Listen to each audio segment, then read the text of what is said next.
Қайырлы күн достар. Бүгін мен сіздерге күріш қайнатпасы, яғни күріш суының ағзаға келтірер пайдасы мен зияны жайлы айтатын боламын. Күріштің пайдасы туралы бәрі біледі. Бұл дақылға мыңдаған жыл болған. Оны біздің дәуірімізге дейін Азия елдерінде өсірген. Бүгінгі таңда дәстүрлі медицинаны ұсынатындар мен салмақ тастағысы келетіндердің және өз денсаулығын күтіп жүретін адамдардың арасында тек күріш қана емес, сонымен қатар күріш қайнатпасы да танымал. Соның ішінде біз күріш қайнатпасының пайдасы мен зияны туралы әңгімелейтін боламыз. Күріш суы несімен пайдалы? Күріш суы немесе қайнатпасы керемет қасиеттерге ие. Бірақ бұл сұйықтықтың дәмі қоймалжыңдалған және жағымсыз болып көрінуі мүмкін. Мысалға, қытайлықтар күн сайын таңертең бір стакан күріш суын ішеді. Бұл таптырмайтын пайдалы сұйықтық, ағзаға қажетті сергектік сыйлап тазартады. Сусын көптеген пайдалы заттардан тұрады.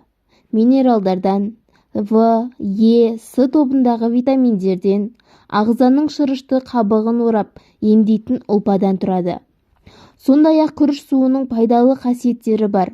Ол ағзаның ішкі энергиясын босатады, тері мен шаштың жағдайын жақсартады, зат алмасуды жылдамдатады, ағзаны уақытты заттардан тазалайды, сусыздануды жеңуге көмектеседі. Дәрігерлер бұл күріш суының қасиеттерін баяғыда мойындап атап өткен болатын, бірақ оны аш қарынға ішуге болмайды. Себебі бұл сұйықтықтың өзінің қарсы көрсеткіштері бар. Емдеуге және салмақ тастауға арналған рецепттер. Күріштен сусын дайындаудың көптеген рецептілері бар, яғни қарапайымнан басталып бірнеше қадамдардан тұратында рецепттер болады. Ең қарапайым рецепт бойынша дайындау. Кастрөлге 2 стакан су құйып қайнатыңыз. Содан кейін оның үстіне 2 шай қасық күріш қосыңыз.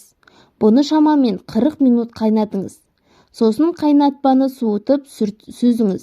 Бұл сұйықтықтың баланың іші өткенде қолдануға болады. Тағы бір рецепт құсу кезінде қолданылады. Бұл рецепт бойынша бізге 1 стакан күріш пен тұз және 1 литр су керек. Алдымен күрішті ұн секілді кофе ұнтақтағышта ұнтақтап алыңыз. Содан кейін суды жылытып, оған ақырындап күріш ұнтағын қосыңыз. Сөйтіп қайнатпаны 5 минут қайнатыңыз да суытып әрі 2 сағат сайын ішіңіз. Қайнатпаны қою қылып қайнатуға болады. 5 ас қасық күрішті алтын түсті болғанша қуырыңыз. Содан кейін оны кофе тартқышқа салып ұнтақтаңыз. Сосын жарты литр суды жылытып, оған күріш ұнтағын салыңыз да жарты сағат қайнатыңыз. Күріш қайнатпасы дайын болған соң суытып қабылдай беруге болады. Салмақ тастау үшін күріш қайнатпасын дайындаудың бірінші рецептісін қолдансаңыз болады. Дегенмен, сымбаттылығымен ерекшеленетін азиялық әйелдер оны басқалай дайындайды. 1 стакан күрішке 4 кесе таза су құйып алыңыз. Күрішті суға салып, оны төмен температурада 2-ден 4 сағатқа дейін қайнатыңыз. Сондай-ақ, күріш суын дайындаудың басқа тәсілін қолдансаңыз да болады. Мысалы, күрішті қайнатыңызда бетін сүлгімен жақсылап жуып, түнге қалдырып қойыңыз. Сонымен қатар Азияда ашыған күріш сусынын да дайындайды, яғни ферменттелген күріш сусыны. Ашыған су қарапайым қайнатпа секілді дайындалады. Тек әзірлеу кезінде суды көп құю керек. Күріш қайнаған кезде оны кепсермен сүзіп алыңыз да, бізге күріш суы керек болатындықтан суда қайнаған күрішті тамақ пісіру үшін қолдансаңыз болады. Ал қайнатпаны ашыту үшін оны 1 тәулікке қойыңыз.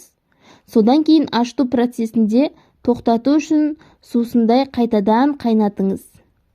Кейін сусын суғанда аздап қолдана берсеңіз болады. Күріш суын қалай қолдану керек? Құрметті оқырмандар, күріш сусыны 100%-ға әсер етсін десеңіздер, оны дұрыс ішкен жөн. Асқазан және ішек аурулары кезінде алғашқы рецепт бойынша пісірілген күріш қайнатпасын 2 сағат өткеннен кейін стаканның 4-тен 1 бөлігін ішу керек.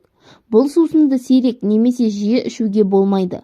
Себебі оның әсері әлсіз болады, немесе ол дәретті тым қатайтып жібереді. Құсыққа қарсы сұйықтықты әр 3 сағат сайын бірнеше ас қасық ішеді. Ал сусынды балаларға беретін кезде дозаны төмендету керек. Оларға бір ас қасықтың өзі жеткілікті болмақ. Бірақ сәбилерге жиі беріп тұруға рұқсат етілген. Арықтау үшін ішкіңіз келсе, таңертеңнен бастап аш қарынға ішкеніңіз жөн. Бұл ағзаға энергия беріп тазартады. Суды күні бойы тамақтанар алдында кішкене порциямен қабылдау ұсынылады. Егер таңғы асты күріш сусынымен ауыстыратын болсаңыз, аптасына 1 келі тастауыңыз мүмкін. Күріш суын бетке маска ретінде де қолдануға болады. Ол үшін күріш суын теріге жағыңыз да 15-20 минутқа қалдырып, содан кейін таза сумен жуыңыз. Сондай-ақ күріш қайнатпасымен шаш жууға болады. Сонда шашыңыз үлпілдеп, жылтырап тұрады. Көріп отырғандарыңыздай, күріш суы таптырмайтын сусын. Ол ауру кезінде жақсы көмектеседі және барлық сұлулық салонының орнын ешқандай шығынсыз алмастыра алмайды. Азиялық әйелдердің бұл құралды көптен бері бағалағандары да таң қаларлық емес. Ал күріш суының ерекшелігі Күріш суы дегеніміз не? Күріш суы күріштің қайнату немесе жуу арқылы алынатын сұйықтық. Күріш күн сайын миллиондаған адамдарды тамақтандыратын белгілі негізгі тағам. Процедураға байланысты бүкіл әлем бойынша көптеген адамдар күрішті пісірер алдында жууды қалайды. Дегенмен, егер сіз күріш өнімдерін өндіруде күмәнді манипуляциялар болады деп ойласаңыз, оны тұтыну алдында жууға болады. Өндіріс процесіндегі күріш ұнтағы күрішті алғаш жуған кезде суда ериді. Ұнтақ үздіксіз араластыру және өндіріс орнына тұрғылықты жерге жылжыту арқылы ұсақталған тұтас күріш дәнінен тұрады. Күріш суын қайнатқаннан кейін де алуға болады. Енді бұл міндетті емес жағдай. Онда күрішті қайнатқаннан кейін суды сүзіп алуға болады, немесе күріш дәндерін сіңдіруге де болады. Бұл судың құрамында крахмал және пайдалы қоректік заттар бар, және көптеген адамдар осы себепті қайнатылған күріштен артық суды сүзбейді. Дегенмен, күрішті қайнатқаннан кейін құйылған су қауіпсіз және қоректік заттардың көп мөлшерін қамтамасыз ете алады. Сондай-ақ оның пайдалы қасиеттерін өсімдіктер мен қоректік заттар үшін пайдалануға болады.